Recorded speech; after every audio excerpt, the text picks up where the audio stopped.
오늘은 스승의 사랑과 아비의 사랑은 뭐가 다를까? 스승의 사랑과 아비의 사랑은 뭐가 다를까라는 주제로 하나님의 마음을 알아가도록 하겠습니다. 사람이 나이가 들면 들수록 외롭고 허전함이 커지면서 사랑에 대한 목마름이 생기는 것 같습니다. 요즘 우리 중고등부 친구들도 늙어서 그랬는지 사랑이 뭔지를 묻는 친구들이 많으시고요. 또 이러한 사랑을 이성 친구가 채워줄 거라고 착각하는 친구들이 많은 것 같아서 참 안타까운 생각이 듭니다. 여러분, 사랑이 뭘까요? 도대체 사랑이 뭐길래 채워도 채워지지 않는 것처럼 외로움과 허전함이 그대로 남아있을까요?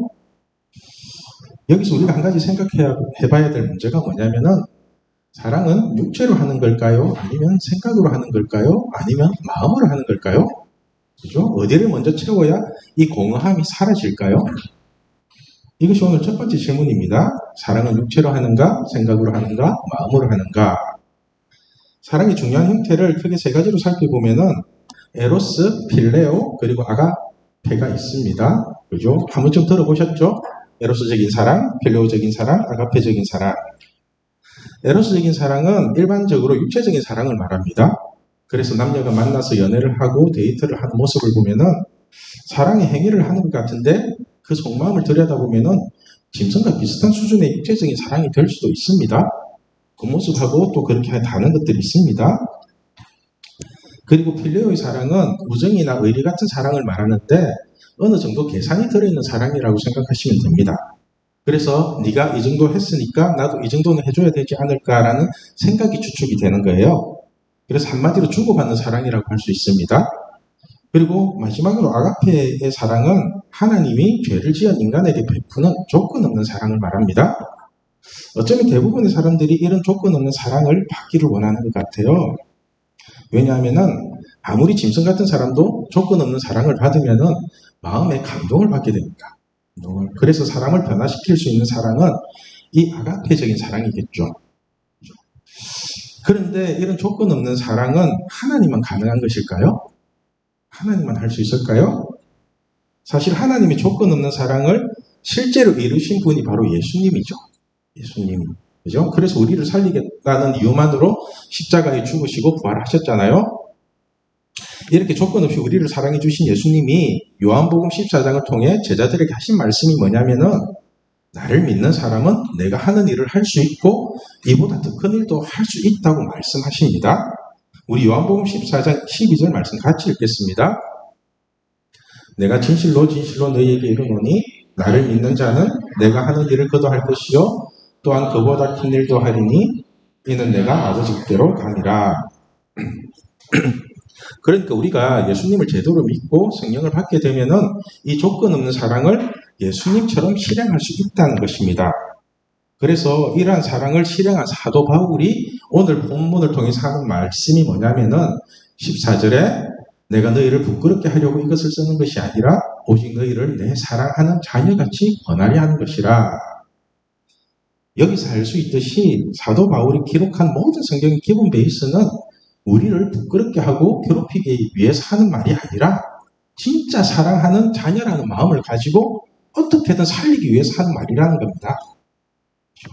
그래서 제가 여러분들에게 성경을 읽을 때는 너무 어렵게 읽지 말고 나를 너무너무 사랑하는 아버지가 그냥 자녀에게 쓴 편지라고 생각을 하고 읽으면 된다고 하는 이유가 바로 이 14절 말씀 때문이에요. 우리 14절 말씀 같이 읽을게요.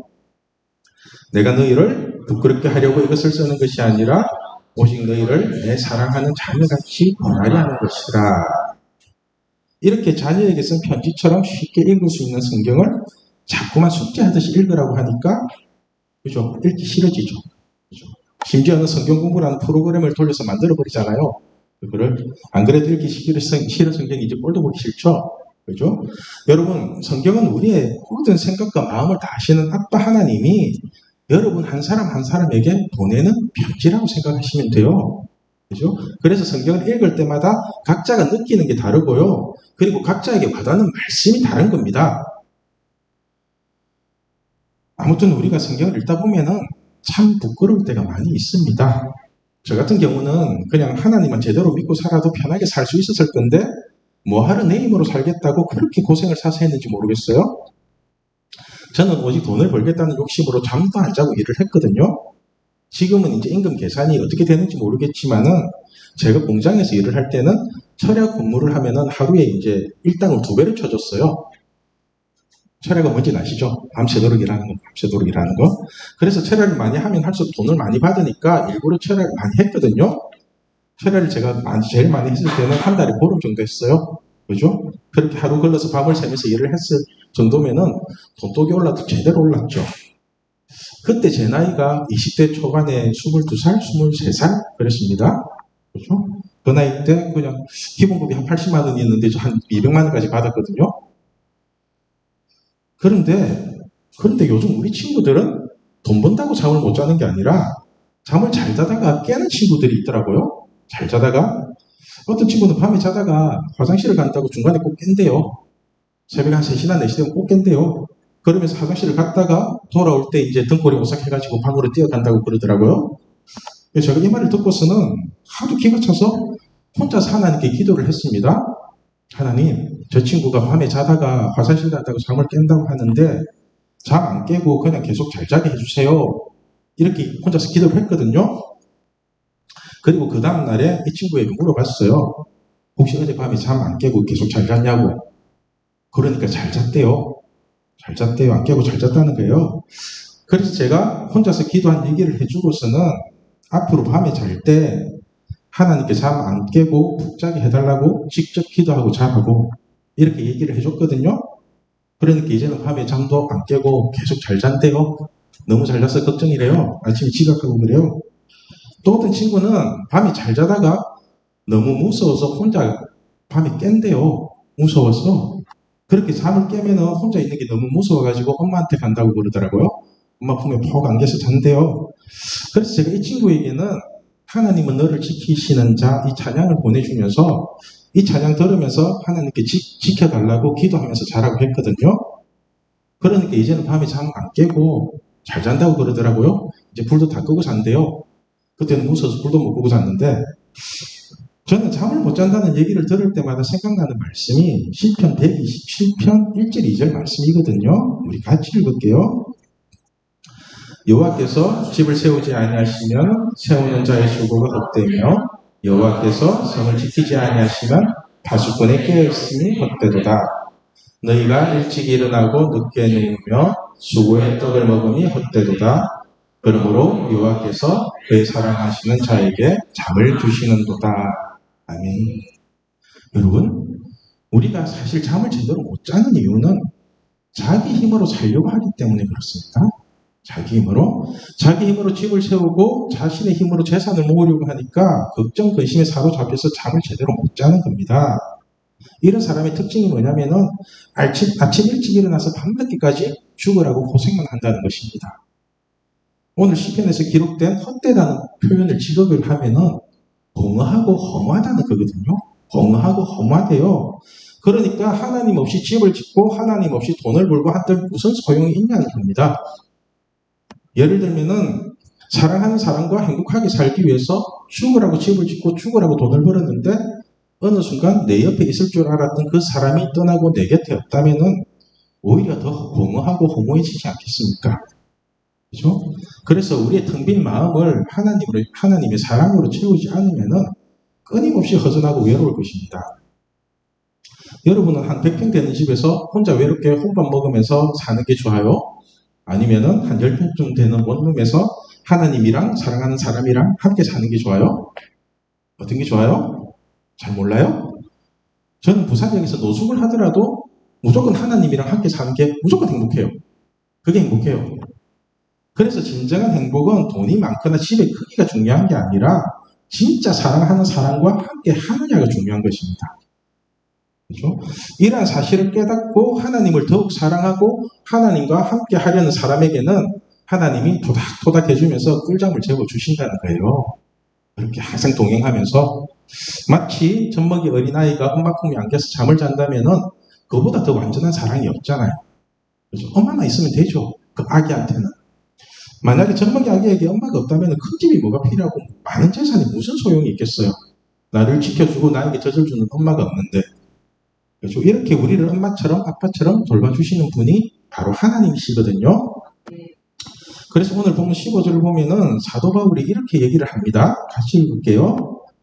그리스도 안에서 일만 서성이 있으되 아버지는 많지 아니하니 그리스도 예수 안에서 내가 복음으로서 너희를 낳았음이라. 여러분, 우리가 예수님을 믿을 때 서성은 많이 있답니다. 서성은 1만 명이나 될 정도로 서성은 많이 있대요. 그런데 아버지가 많지 않대요. 아버지는 쉽게 말해서 학문적인 지식을 가지고 옳은 소리를 하는 사람은 많은데 진짜로 한 영혼을 살리기 위해서 예수님처럼 십자가에 죽는 사람이 없다는 것입니다. 그리스도 예수 안에서 내가 복음으로서 너희를 낳았다는 게 무슨 뜻이냐면은 자기 자식이나 남의 자식이나 똑같은 저울추를 가지고 진짜로 마음을 다해서 사랑해 주었다는 거거든요. 그죠? 하나님이 사랑이잖아요. 그 복음이라는 게 우리 모두가 복음 안에서 다 똑같은 하나님의 자녀들이잖아요. 그런데 자기 자녀에게 하는 말이 다르고 남의 자녀에게 하는 말이 다르다면은 뭔가 좀 이상하지 않나요? 잠언 20장 23절을 보면은 이런 말씀이 있습니다. 한결같지 않은 저울추는 여호와께서 미워하시는 것이요 속이는 저울은 좋지 못한 것이니라. 여러분, 한결같지 않은 저울추는 하나님이 미워하신답니다. 그리고 속이는 저울은 나쁜 거래요. 제가 여러분을 대하는 한결같은 기준이 뭐냐면은 내 아들이면 내 딸이면 뭐라고 해줄까입니다. 항상 그게 기준이에요. 그래서 내 딸이면은 내 아들이 저렇게 오면은 뭐라고 해줄까? 진로를 결정할 때도 그렇고 이성교제를 할 때도 그렇고 항상 내 자식처럼 생각하고 얘기를 해주거든요. 어차피 지금은 공부해서 먹고 사는 시대가 아니에요. 챗GPT가 여러분들보다 훨씬 더 똑똑하다고요. 궁금한 거 있으면 챗GPT한테 물어보면 다 대답해줘요. 교수들보다 훨씬 나아요. 그래서 제가 공부하는 쪽보다는 인생을 누리면서 살 수 있는 쪽으로 가라고 자꾸 하는 거거든요. 여러분들한테. 그리고 이성교제도 무조건 사귀지 마라가 아니라 믿음 안에서 사귀는 게 진짜 좋은 거라고 얘기를 했거든요. 그렇죠? 저는 사실 여러분들이 다 아들이고 딸이라고 생각하기 때문에 별로 형식에 얽매이지 않거든요. 그냥 자유롭게 잘 지내요.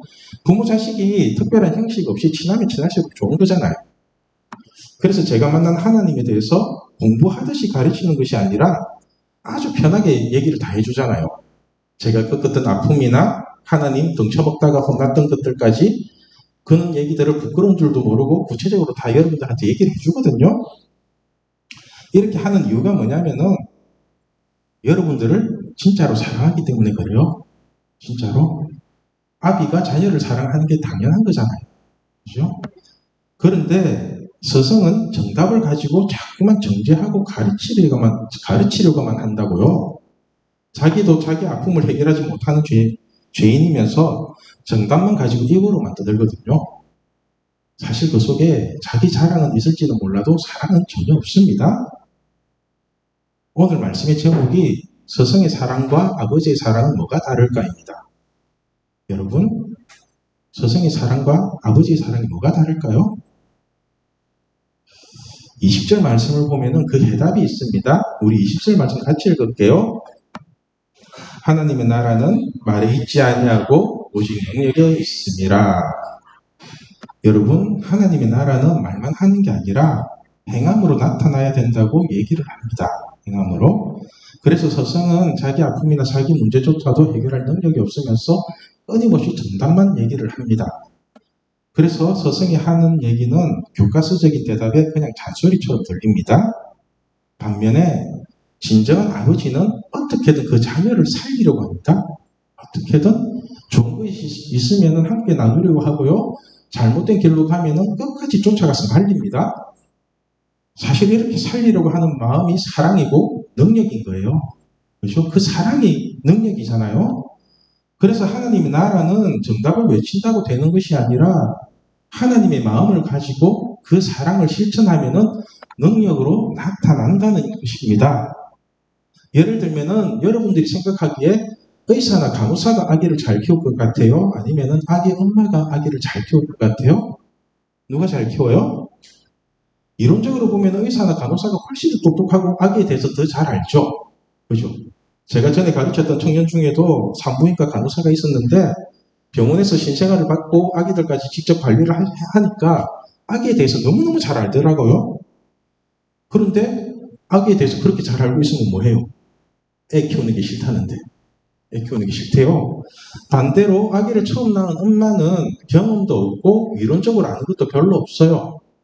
그런데 그렇게 아무것도 몰라도 실질적으로 그 아기를 죽도록 사랑하고 그 아기를 키우는 사람은 아기 엄마더라고요.